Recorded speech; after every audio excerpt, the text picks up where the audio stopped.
Hello student, Kalyani आई second में online platform पर आपका स्वागत है। मैं हूं लखन दायमा।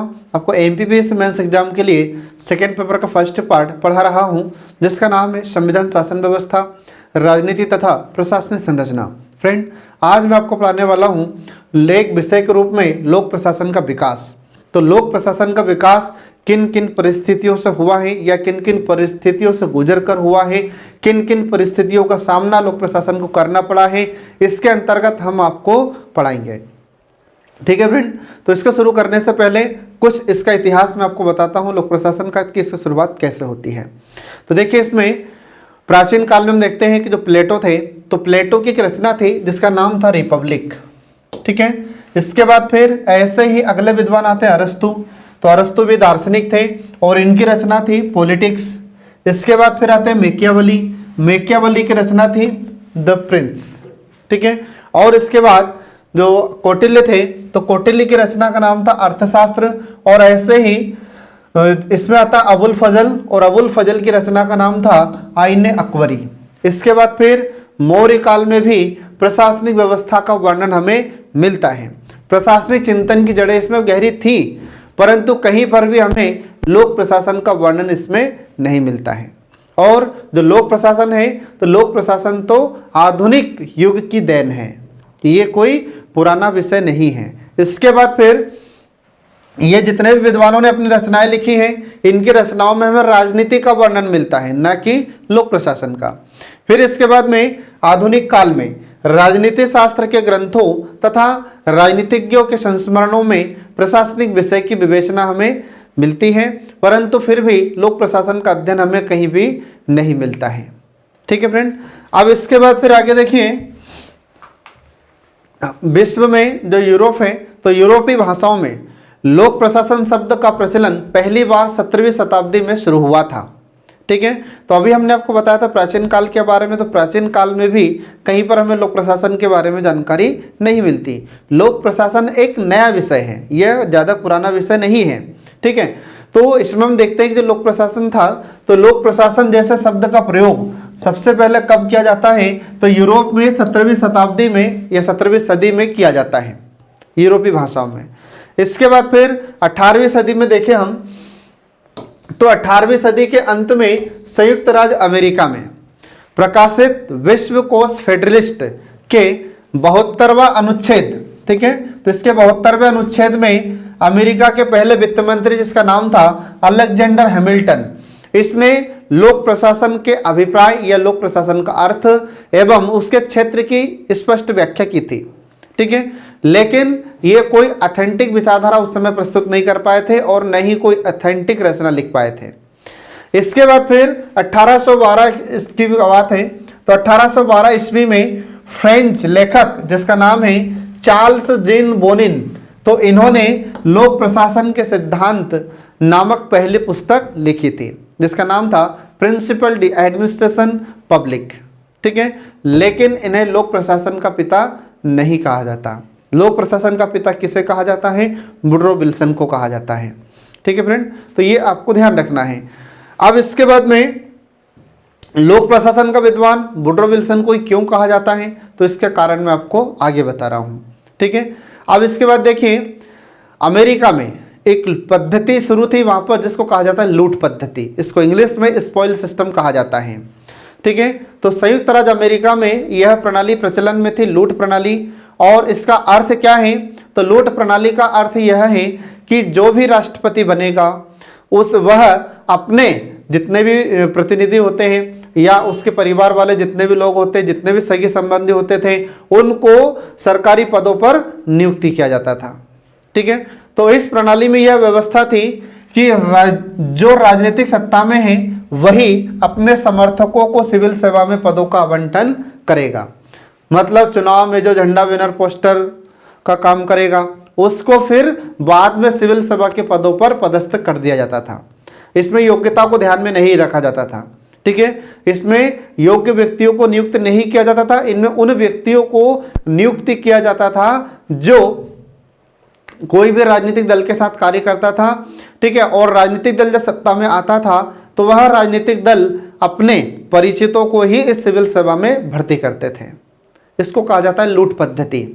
फिर इसके बाद में 1829 ईस्वी में इसको शुरू करने का प्रयास किसने किया था? तो 1829 ईस्वी में एक राष्ट्रपति थे जिनका नाम था जैक्सन। तो जैक्सन ने इस लूट प्रणाली को विधिवत रूप से शुरू किया था, इसलिए संयुक्त राज्य अमेरिका में इन्हें लूट प्रणाली का जनक कहा जाता है। ये आपको ध्यान रखना फ्रेंड। और इस व्यवस्था के पीछे विचार था कि कार्मिक यदि स्थायी होते हैं, ठीक है, तो जो जैक्सन थे, तो जैक्सन ने इसको शुरू क्यों किया था?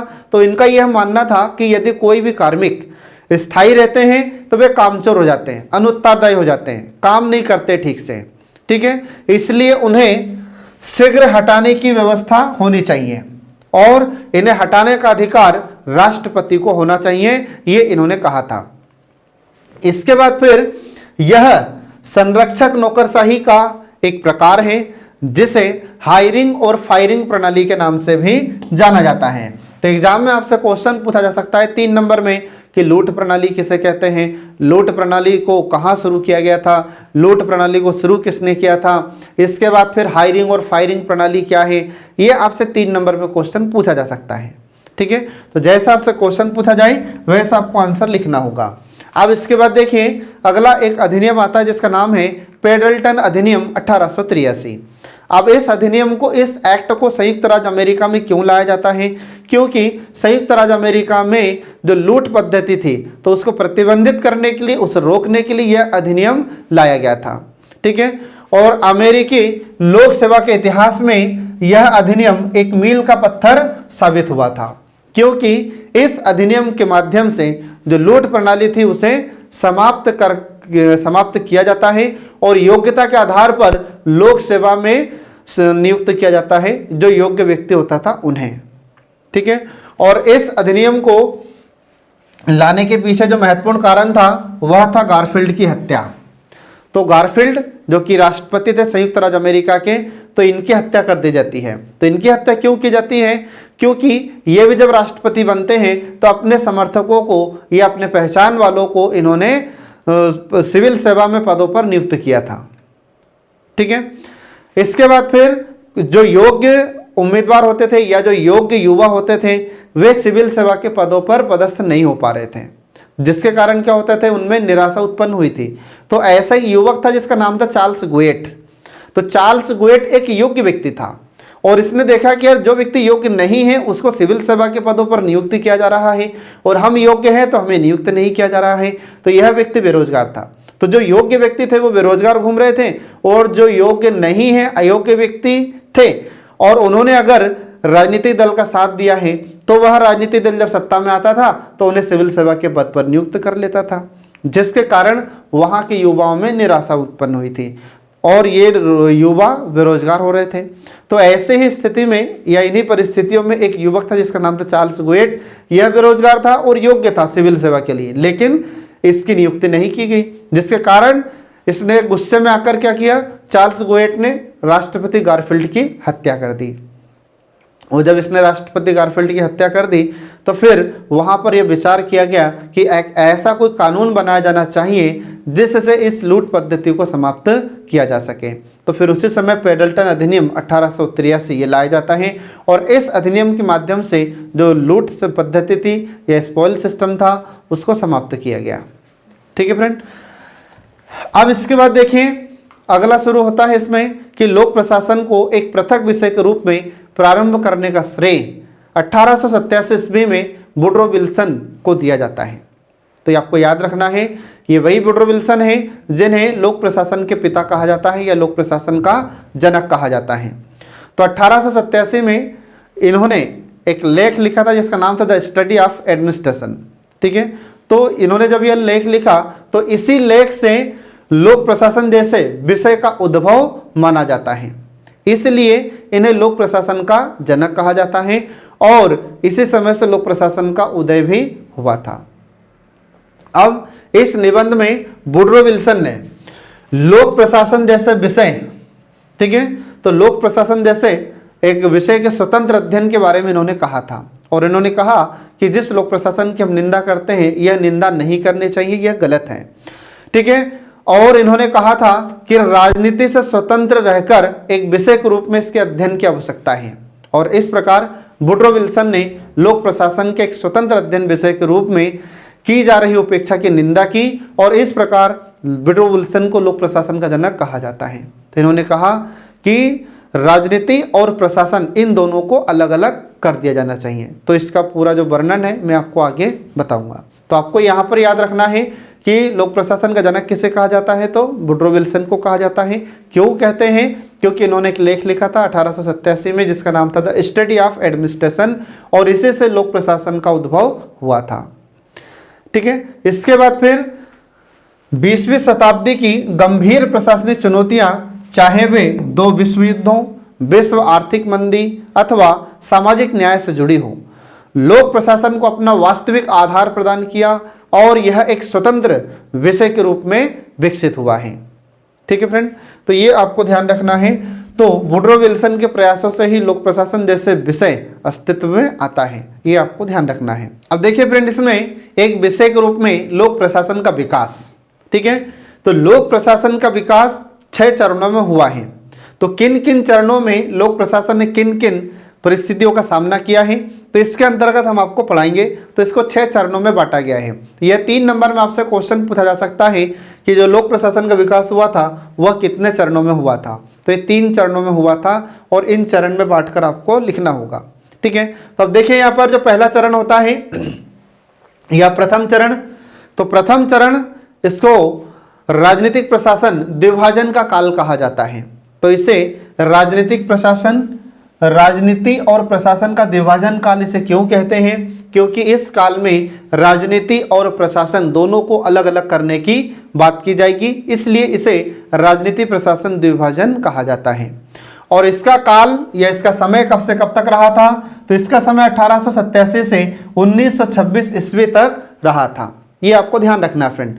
इसमें किसी का भी एक का काल पूछा जाता है या किसी का भी ये पूछ लेगा कि इसको किस सिद्धांत के नाम से जानते हैं या फिर सिद्धांतों का स्वर्णकाल किसे कहते हैं, राजनीति प्रशासन द्विभाजन किसे कहते हैं, ये इस प्रकार से क्वेश्चन इसमें पूछे जा सकते हैं। इसके बाद देखिए दूसरा चरण, तो दूसरा चरण को हम किस नाम से जानते हैं? तो दूसरे चरण को सिद्धांतों का स्वर्णकाल कहा जाता है। तो इसको सिद्धांतों का स्वर्णकाल इसलिए कहा जाता है क्योंकि इसमें बहुत सारे विद्वान अपने लोक प्रशासन के संबंध में सिद्धांत देना शुरू कर देते हैं। तो कई विद्वानों ने इसमें अपने अपने लेख लिखना शुरू कर दिया था लोक प्रशासन से संबंधित।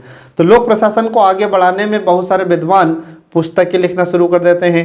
इसके बाद में कुछ सिद्धांत देना शुरू कर देते हैं। तो इस कारण से इसे सिद्धांतों का स्वर्णकाल कहा जाता है। और इसका समय कब से कब तक रहा था? तो इसका समय 1927 से 1937 ईस्वी तक रहा था। इसके बाद फिर अगला चरण आता है तीसरा चरण या तृतीय चरण। तो इस चरण को एक और नाम से हम जानते हैं जिसे कहते हैं चुनौतियों और आलोचनाओं का काल। तो इसे चुनौतियों और आलोचना का काल क्यों कहा जाता है? क्योंकि इस काल में हम देखते हैं कि जो कुछ विद्वान ऐसे थे जो लोक प्रशासन जैसे विषय को चुनौती देने लगे। आ रहा समझ में? इसके बाद में कुछ विद्वान थे जो लोक प्रशासन जैसे विषय की आलोचना करने लगे और कुछ विद्वान ऐसे थे जो इस विषय की हंसी उड़ाने लगे थे, मजाक उड़ाने लगे थे। ठीक है, जिसके कारण इसे चुनौतियों का काल और आलोचनाओं का काल कहा गया है।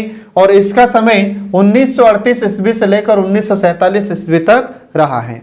इसके बाद फिर अगला आता है चतुर्थ चरण। ठीक है, अब चतुर्थ चरण का समय कब से कब तक रहा है? तो इसका समय 1948 ईस्वी से लेकर 1970 ईस्वी तक रहेगा। और इसको एक और नाम से हम जानते हैं जो आपको ध्यान रखना है कि इसे पहचान का संकट का काल या स्वरूप की संकट अवस्था कहा जाता है। तो इसको ऐसा क्यों नाम दिया गया है? इस चरण को जिसका काल या जिसका समय 1948 से 1970 तक रहा है, तो इसको यह इसलिए कहा जाता है पहचान का संकट का काल या स्वरूप के संकट अवस्था इसलिए कहा जाता है क्योंकि इस समय जो विद्वान थे ये लोक प्रशासन विषय को छोड़ने लगे थे। लोक प्रशासन जैसे विषय में योगदान देने में अपनी भूमिका नहीं निभा रहे थे, इंटरेस्ट नहीं ले रहे थे, रुचि नहीं ले रहे थे। आ रहा समझ में? जिसके कारण इसे पहचान का संकट या इसके स्वरूप की संकट अवस्था कहा जाता है। ऐसा लग रहा था कि जो लोक प्रशासन जैसा विषय है इसका अस्तित्व ही समाप्त हो जाएगा, इसलिए इसको स्वरूप की संकट अवस्था कहा जाता है। अगला चरण आता है पांचवा चरण या पंचम चरण।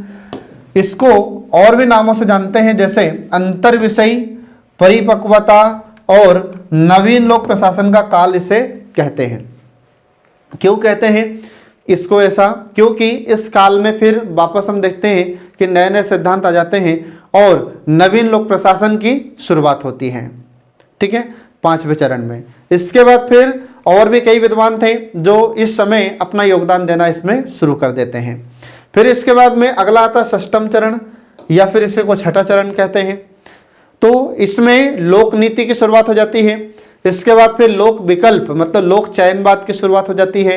इसके बाद फिर जो प्रशासन रहता है यह जन कल्याणकारी हो जाता है, मतलब जनता के लिए कल्याण के लिए कार्य किया जाने लगता है और इससे संबंधित लेख लिखे जाने लगे। फिर इसके बाद में नव लोक प्रबंधन जैसी अवधारणा का विकास इसमें होता है, जिसमें 3ES इफिशियंसी, इकोनॉमी और इफेक्टिवनेस पर जोर दिया जाने लगा। इसके बाद फिर सुशासन जैसी अवधारणा को इसमें बढ़ावा दिया जाने लगा और सुशासन मतलब अच्छा शासन, इस पर जोर दिया जाने लगा। ठीक है फ्रेंड, तो इसका समय कब से कब तक रहा है? तो इसका समय 1991 से शुरू होता है। कब से शुरू होता है? 1991 से शुरू होता है, जो कि अभी तक चल रहा है या वर्तमान तक चल रहा है। ठीक है, तो ये 6 चरण हैं जो हमने आपको बताए हैं। इन 6 चरणों के माध्यम से इस लोक प्रशासन जैसे विषय का विकास हुआ है। ठीक है फ्रेंड, तो ये आपको ध्यान रखना है। अब इसमें सबको हम एक एक से आपको पढ़ाएंगे। तो पहला इसमें हम शुरू करते हैं प्रथम चरण। अब प्रथम चरण इसको राजनीति प्रशासन के द्विभाजन का काल भी इसे कहा जाता है। ध्यान रखना, इसको क्या कहते हैं? तो इसको राजनीति प्रशासन के द्विभाजन का काल कहा जाता है। क्यों कहते हैं? क्योंकि इसमें राजनीति और प्रशासन को अलग अलग करने की बात की जाएगी और इसका समय 1887 से 1926 तक रहा है। ठीक है फ्रेंड, तो चलिए इसमें शुरू करते हैं। देखिए, तो 5 जून 1887 की बात है। तो 5 जून 1887 को वुड्रो विल्सन ने एक लेख लिखा था और उस लेख का नाम था द स्टडी, ठीक है, द स्टडी ऑफ एडमिनिस्ट्रेशन, जो किसमें छपा था? जो एक पॉलिटिकल साइंस नामक एक पत्रिका में छपा था। ठीक है, और इस लेख में इन्होंने लिखा था कि राजनीति और प्रशासन दोनों को अलग अलग किया जाना चाहिए और इसी में उन्होंने कहा था कि किसी भी देश के द्वारा संविधान का निर्माण करना तो सरल होता है पर उसे चलाना कठिन होता है। और इस लेख से लोक प्रशासन का उदय हुआ था या लोक प्रशासन जैसे विषय का जन्म हुआ था और इसीलिए वुड्रो विल्सन को लोक प्रशासन का जनक कहा जाता है। तो ये आपको ध्यान रखना फ्रेंड। अब इसके बाद में उन्होंने राजनीति और प्रशासन के बीच भेद मतलब उन्होंने अंतर करने के लिए कहा था कि राजनीति और प्रशासन के बीच उन्होंने भेद किया था। इनको अलग अलग रखने की बात इन्होंने की थी कि राजनीति अलग होना चाहिए और प्रशासन अलग होना चाहिए, इसलिए इसे राजनीति प्रशासन द्विभाजन का काल भी कहा जाता है। उन्होंने यह घोषणा की थी कि प्रशासन और राजनीति, ठीक है, तो प्रशासन को राजनीति से दूर रहना चाहिए, ये इन्होंने कहा था। किसने? वुड्रो विल्सन ने।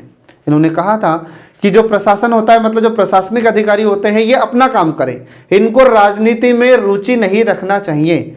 ठीक है, तो जो प्रशासन है तो प्रशासन को राजनीति से दूर रहना चाहिए।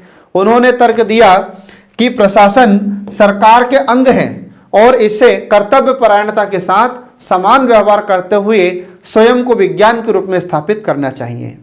ये इन्होंने कहा था। किसने? वुड्रो विल्सन ने फ्रेंड। इसी कारण इस काल को राजनीति प्रशासन के द्विभाजन का काल कहते हैं। ये इसका कारण है क्योंकि इन्होंने प्रशासन को राजनीति से दूर रखने की बात की थी। ठीक है, और राजनीति और प्रशासन दोनों अलग अलग होना चाहिए, इसी कारण से इसे राजनीति प्रशासन के द्विभाजन का काल कहते हैं। अब अगला देखिए फ्रेंड, इसमें कोलंबिया विश्वविद्यालय के प्रशासनिक कानून के प्राध्यापक थे जिसका नाम था फ्रैंक जे गोडनाउ। तो फ्रैंक जे गोडनाउ, जिन्हें अमेरिकी लोक प्रशासन का पिता कहा जाता है, इन्होंने 1900 ईस्वी में एक पुस्तक लिखी थी और इनकी पुस्तक का प्रकाशन इसी 1900 ईस्वी में होता है और इस पुस्तक का नाम था पॉलिटिक्स एंड एडमिनिस्ट्रेशन। ठीक है, तो इसके माध्यम से राजनीति के बीच मौजूद जो भेद था तो भेद को इन्होंने विधिक उपागम की सहायता से स्पष्ट करने की कोशिश की थी इन्होंने। और उन्होंने यह तर्क दिया कि राजनीति राज्य की इच्छा को प्रतिपादित करती है, जबकि जो प्रशासन होता है तो प्रशासन इस इच्छा या नीतियों के क्रियान्वयन में महत्वपूर्ण भूमिका निभाता है। ये इन्होंने कहा था फ्रैंक जे गुटनाउ ने। ठीक है फ्रेंड। फिर इसके बाद में अगले विद्वान का नाम आता है एल.डी. व्हाइट। तो एल.डी. व्हाइट ने 1926 ईस्वी में लोक प्रशासन की एक पाठ्य पुस्तक लिखी जिसका नाम था an introduction to the study of public administration. ये इनकी पुस्तक का नाम है। ठीक है। और इसी नाम से ये पुस्तक प्रकाशित होती है, 1926 की बात है। और इस पुस्तक के माध्यम से एल.डी. व्हाइट ने लोक प्रशासन को राजनीति से अलग करने का अब तक का सबसे व्यवस्थित, व्यापक एवं स्पष्ट मत प्रस्तुत किया था। ठीक है। और साथ ही लोक प्रशासन को विज्ञान के रूप में स्थापित करने का इन्होंने सार्थक आधार भी प्रस्तुत किया था। ठीक है फ्रेंड। तो ये आपको इसमें ध्यान रखना है। ठीक है। इसके बाद फिर अगला इसमें देखिए कि इसी प्रकार लोक प्रशासन के विकास का पहला चरण राजनीति प्रशासन विभाजन से जुड़े वुड्रो विल्सन के आह्वान से शुरू हुआ और इसका समापन इस प्रभाव के साथ हुआ कि राजनीति और प्रशासन अलग है। ठीक है। तो ये आपको ध्यान रखना फ्रेंड। इसके बाद फिर अपने इस स्वरूप को बनाए रखते हुए प्रशासन अपने विशिष्ट वैज्ञानिक स्वरूप को विकसित करने में सफल हो सकता है। तो वुड्रो विल्सन ने राजनीति और प्रशासन दोनों को अलग रखने की बात की थी।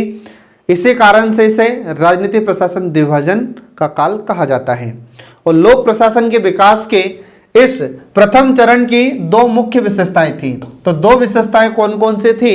तो पहली विशेषता थी कि एक तो लोक प्रशासन का उदय इस काल में हुआ था या लोक प्रशासन का जन्म हुआ था, और दूसरा कि राजनीति एवं प्रशासन के विभाजन में विश्वास। ठीक है। या राजनीति और प्रशासन को अलग रखने की बात इस समय की गई थी। तो ये दो विशेषताएं थी इस काल की, इस चरण की, जो आपको ध्यान रखना फ्रेंड। ठीक है।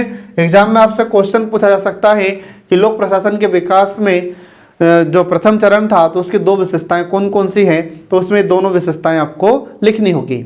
अब इसके बाद फिर दूसरा चरण शुरू हो जाता है। तो इस दूसरे चरण को सिद्धांतों का स्वर्णकाल कहा जाता है। यह 1927 ईस्वी से 1937 ईस्वी तक रहता है। ठीक है। और इस चरण में लोक प्रशासन को एक पृथक वैज्ञानिक विषय के रूप में स्थापित करने के लिए 1927 ईस्वी में एक विद्वान थे जिसका नाम था W.F. विलोवी। तो W.F. विलोवी की एक पुस्तक थी जिसका नाम था प्रिंसिपल ऑफ पब्लिक एडमिनिस्ट्रेशन, ये प्रकाशित होती है। ठीक है। तो इस काल को सिद्धांतों का स्वर्णकाल क्यों कहते हैं फ्रेंड? क्योंकि इस काल में बहुत सारे विद्वानों ने सिद्धांत देना शुरू कर दिया था लोक प्रशासन से संबंधित। लोक प्रशासन से संबंधित कुछ पुस्तकें लिखी जाती है। ठीक है। इसलिए इसको सिद्धांतों का स्वर्णकाल कहते हैं। और इस समय हम देखते हैं कि लोक प्रशासन को एक वैज्ञानिक विषय के रूप में स्थापित करने का प्रयास किया जाता है। तो ऐसे ही प्रयास में पहला प्रयास रहता है यहाँ पर W.F. विलोवी का। तो W.F. विलोवी ने 1927 में प्रिंसिपल ऑफ पब्लिक एडमिनिस्ट्रेशन पुस्तक लिखी थी। लोक प्रशासन को विज्ञान मानने वाले विलोवी इस पुस्तक में पूर्ण विश्वास यह रखते थे कि लोक प्रशासन में अनेक सिद्धांत हैं और इनके लागू करने से प्रशासन में सुधार संभव है। ये इन्होंने कहा था W.F. विलोवी ने। इसके बाद फिर वैज्ञानिक प्रबंध के पिता F.W. टेलर, जिसका फुल फॉर्म होता है फ्रेडरिक विंसलो टेलर, इसको वैज्ञानिक प्रबंध का जनक कहा जाता है फ्रेंड, याद रखना। आज आप देखते हैं कि कोई सी भी कंपनी हो या इसके बाद कोई सा भी उद्योग हो या कोई भी अन्य संगठन हो, ठीक है, तो जो वैज्ञानिक प्रबंध की बात आती है या वहाँ पर जो भी प्रबंध की आप बातें सुनते हैं, प्रबंध के बारे में पढ़ते हैं, जानते हैं, ठीक है, तो इस प्रबंध को शुरू करने का श्रेय इन्हीं को दिया गया था, फ्रेडरिक विंसलो टेलर को। ठीक है। तो फ्रेडरिक विंसलो टेलर ने भी प्रबंध तथा प्रशासन के विशेषज्ञों को प्रेरणा दी कि वे कुछ धारणाओं का निर्माण करें जो औद्योगिक पृष्ठभूमि में प्रशासनिक व्यवहार को निश्चित करें तथा उसकी व्याख्या करें। ठीक है। इस द्वितीय चरण के लगभग सभी विद्वानों की यह मान्यता रही कि प्रशासन के सिद्धांत होने के कारण लोक प्रशासन एक विज्ञान भी है, ये इन्होंने कहा था। ठीक है फ्रेंड। इसके बाद फिर अगला देखिए, इसमें इसके आगे से ठीक है, तो विद्वानों ने कहा कि इसके आगे से लोक शब्द निकाल दिया जाना चाहिए, क्योंकि सिद्धांत तो सभी जगह लागू होते हैं, चाहे वह लोक क्षेत्र हो चाहे वह निजी क्षेत्र हो। और इस प्रकार इस दूसरे चरण में या द्वितीय चरण में लोक प्रशासन के अध्ययन में वैज्ञानिक दृष्टिकोण पर बल दिया जाने लगा था और लोक प्रशासन से संबंधित ऐसे सिद्धांतों को खोजने का प्रयास किया गया जो सभी जगह लागू हो सके। और इस चरण में संगठन का सिद्धांत वैज्ञानिक प्रबंध के आधार पर प्रस्तुत किया जाता है। ठीक है, ये आपको ध्यान रखना फ्रेंड। अब इसके बाद आगे देखिए कि कुछ विद्वानों की यह मान्यता थी कि अन्य विज्ञानों की तरह लोक प्रशासन ने भी कुछ सिद्धांत विकसित किए गए हैं। ठीक है, जो हम देखते हैं कि बहुत सारे विज्ञान होते हैं, जैसे फिजिक्स है, केमिस्ट्री, बायोलॉजी है, इसके अलावा और भी विज्ञान होते हैं। तो जो विज्ञान होते हैं तो उनमें जिस तरह से सिद्धांत विकसित किए जाते हैं या जो सिद्धांत दिए जाते हैं जो हर जगह या सभी जगह सर्वमान्य होते हैं, तो ठीक ऐसे ही लोक प्रशासन में भी कुछ ऐसे सिद्धांत होते हैं या सिद्धांत विकसित किए गए हैं जो सभी जगह सर्वमान्य होते हैं या सार्वभौमिक होते हैं। ठीक है, इसलिए लोक प्रशासन विज्ञान बन सकता है, ऐसे विद्वानों का कहना था इस चरण के। ठीक है, अब इसके बाद में इसी समय हम देखते हैं कि इस काल में कुछ विद्वानों के द्वारा रचनाएं लिखी गई थी। तो कुछ विद्वानों के द्वारा लिखी गई रचनाएं, जिसमें कुछ विद्वानों के नामों में देखिए, पहला विद्वान का नाम आता है लूथर गुलिक और लिंडल उर्विक। ठीक है, तो लूथर गुलिक और लिंडल उर्विक इन दोनों ने मिलकर एक रचना लिखी थी जिसका नाम आपको ध्यान रखना है। तो इनकी रचना का नाम था papers on the science of administration. यह 1937 में लिखी गई रचना होती है। फिर इसके बाद में अगले दो विद्वान आते हैं, मूने एवं रेले। ठीक है, तो मूने एवं रेले ने भी एक रचना लिखी जिसका नाम था ऑनवर्ड इंडस्ट्री, 1931 में लिखी थी। इसके बाद फिर इनकी लोक प्रशासन से संबंधित दूसरी रचना थी जिसका नाम था प्रिंसिपल ऑफ ऑर्गेनाइजेशन, 1939 में लिखी जाती है, 1939 में लिखी गई। फिर इसके बाद में अगले विद्वान है लोक प्रशासन के मेरी पार्कर फोलेट। तो मेरी पार्कर फोलेट इन्होंने एक रचना लिखी थी जिसका नाम था क्रिएटिव एक्सपीरियंस। ठीक है, इसके बाद फिर अगले विद्वान आते हैं जिसका नाम है हेनरी फयोल। तो हेनरी फयोल इन्होंने एक रचना लिखी थी जिसका नाम है इंडस्ट्रियल एंड जनरल मैनेजमेंट। ठीक है फ्रेंड, तो ये कुछ ऐसे विद्वान थे जिन्होंने लोक प्रशासन से संबंधित रचनाएं लिखी और लोक प्रशासन के सिद्धांतों का वर्णन किया। और इन्होंने सभी ने कहा कि लोक प्रशासन एक विज्ञान बन सकता है। ठीक है, इन सभी पुस्तकों में लोक प्रशासन संबंधी सिद्धांतों का विस्तृत वर्णन किया गया था। इसके बाद फिर इस चरण के जितने विद्वान थे, इन विद्वानों का यह दावा था कि कुछ विशिष्ट सिद्धांत होते हैं जिनके कारण यह विज्ञान है, और इसी कारण यह युग लोक प्रशासन में सिद्धांतों का स्वर्णकाल कहा जाता है। ये आपको ध्यान रखना है। तो 3 नंबर में आपसे यह क्वेश्चन पूछा जा सकता है कि सिद्धांतों का स्वर्णकाल लोक प्रशासन के किस चरण को कहा जाता है। तो ये आपको ध्यान रखना है, दूसरे चरण को। इसके बाद फिर कुछ विद्वानों के द्वारा लोक प्रशासन के कुछ सिद्धांत प्रतिपादित किए गए हैं या सिद्धांत दिए गए हैं। तो ये कौन कौन से विद्वान हैं और कितने कितने सिद्धांत इन्होंने दिए हैं, तो इसमें देखिए पहले विद्वान का नाम आता है हेनरी फयोल। तो हेनरी फयोल ने लोक प्रशासन के कितने सिद्धांत दिए हैं, तो इन्होंने 14 सिद्धांत दिए हैं। तो इनके 14 सिद्धांत कौन कौन से हैं, तो ये हम आपको आगे पढ़ाएंगे। इसके बाद फिर मूने एवं रेले।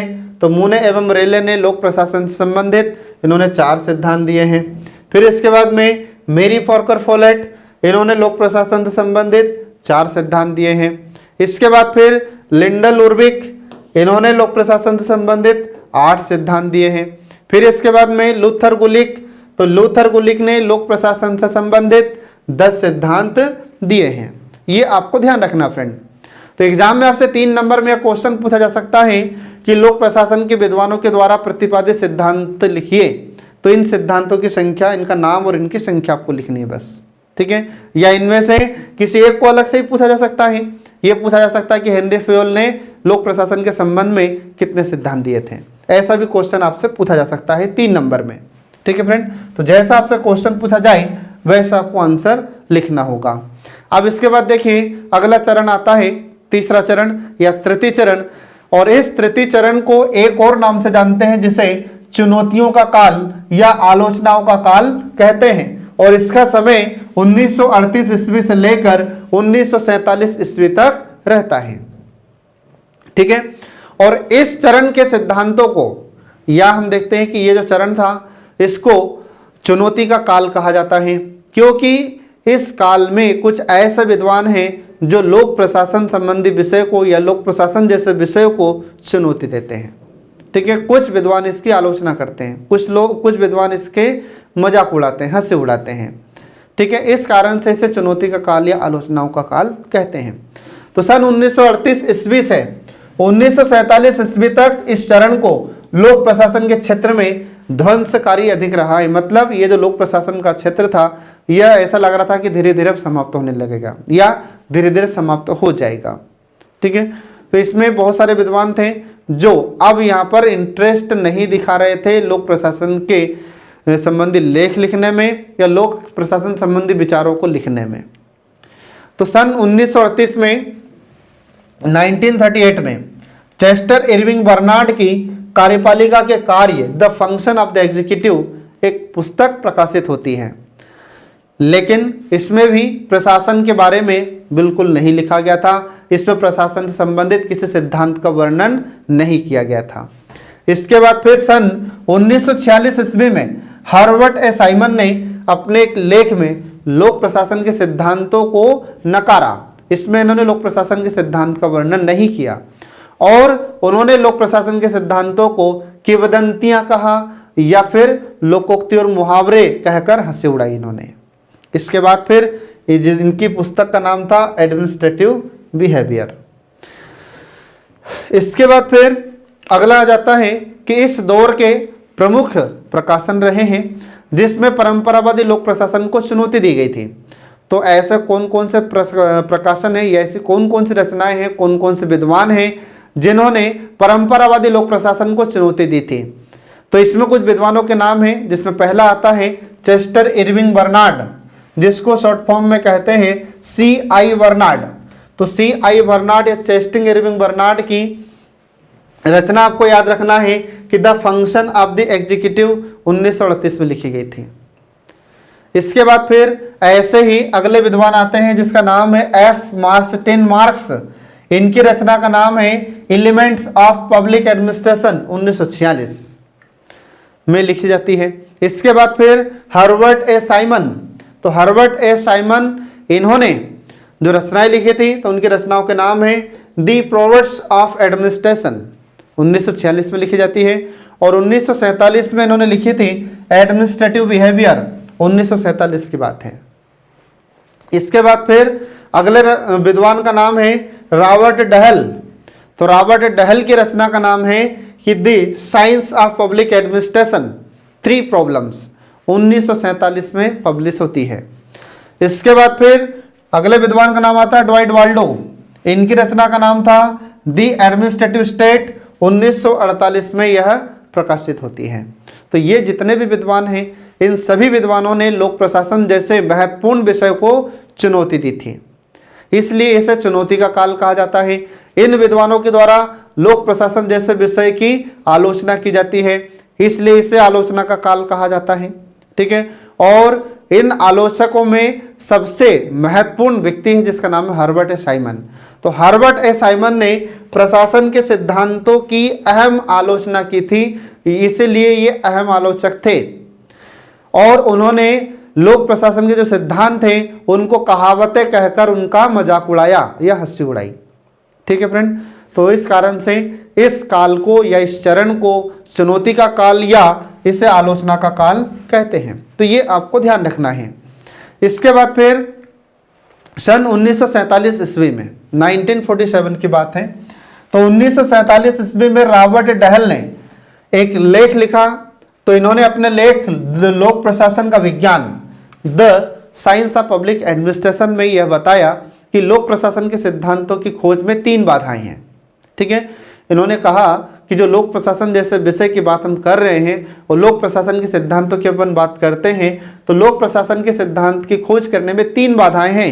तो ये 3 बाधाएं कौन कौन सी हैं? तो पहली बाधा इन्होंने बताई कि जो विज्ञान होता है तो विज्ञान मूल्य शून्य होता है, मतलब विज्ञान में इमोशन नहीं होता, ठीक है। जबकि जो प्रशासन होता है तो प्रशासन में तो मूल्यों को बढ़ावा दिया जाता है, इसमें मूल्यों की बहुलता होती है, भावनाएं होती है प्रशासन में तो, ठीक है। और दूसरा इन्होंने कहा कि मनुष्यों के व्यक्तित्व अलग अलग होते हैं, जिससे प्रशासन के कार्यों में भिन्नता आ जाती है। जबकि विज्ञान तो एक जैसे सिद्धांत होता है, अगर अमेरिका में विज्ञान का कोई सिद्धांत लागू होता है तो वही का वही भारत में भी लागू होगा, उसमें कोई अंतर नहीं आता है।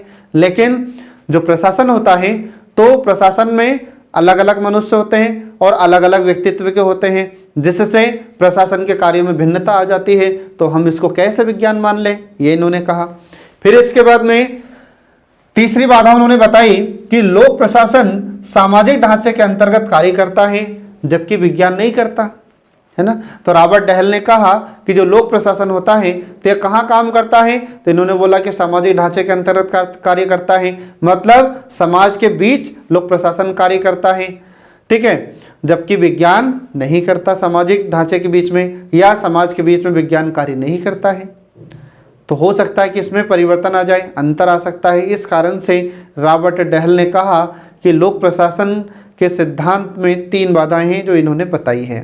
तो ये 3 बाधाएं आपको ध्यान रखना है। 3 नंबर में आपसे क्वेश्चन पूछा जा सकता है। तो क्वेश्चन कैसे पूछेगा 3 नंबर में, तो क्वेश्चन ऐसा पूछा जाएगा कि रॉबर्ट डहल के द्वारा लोक प्रशासन के सिद्धांत या लोक प्रशासन को विज्ञान मानने में 3 बाधाएं थी, तो बताइए वे 3 बाधाएं कौन कौन सी है। तो 3 बाधाएं आपको लिखनी होगी, ठीक है। तो इन्हीं चुनौतियों के कारण या इन्हीं आलोचनाओं के कारण इसे चुनौतियों का काल या इसे आलोचनाओं का काल कहा जाता है, ठीक है। इसके बाद फिर जो तीसरा चरण था, तो तृतीय चरण की यह प्रधानता रही है कि लोक प्रशासन का अध्ययन चुनौतियों और आलोचनाओं का शिकार रहा है, जिससे इस विषय की नई संभावनाएं उजागर होती हैं। तो यहाँ पर विद्वानों ने लोक प्रशासन की आलोचनाएं भी की थी, इसके बाद में चुनौती भी दी थी, लेकिन फिर इसी के बाद से हम देखते हैं कि एक नई शुरुआत होगी अब लोक प्रशासन की, ठीक है फ्रेंड। तो इसी के साथ आज का हमारा सेशन समाप्त होता है। इस टॉपिक से आपसे 3 नंबर के क्वेश्चन, 5 नंबर के और 11 नंबर के क्वेश्चन पूछे जा सकते हैं। तो जैसा आपसे क्वेश्चन पूछे वैसा आपको आंसर लिखना होगा, ठीक है फ्रेंड। तो इसी के साथ आज का हमारा सेशन, ये वीडियो समाप्त होता है। नेक्स्ट वीडियो जल्दी लेकर आपके लिए प्रस्तुत होंगे। तब तक के लिए नमस्कार।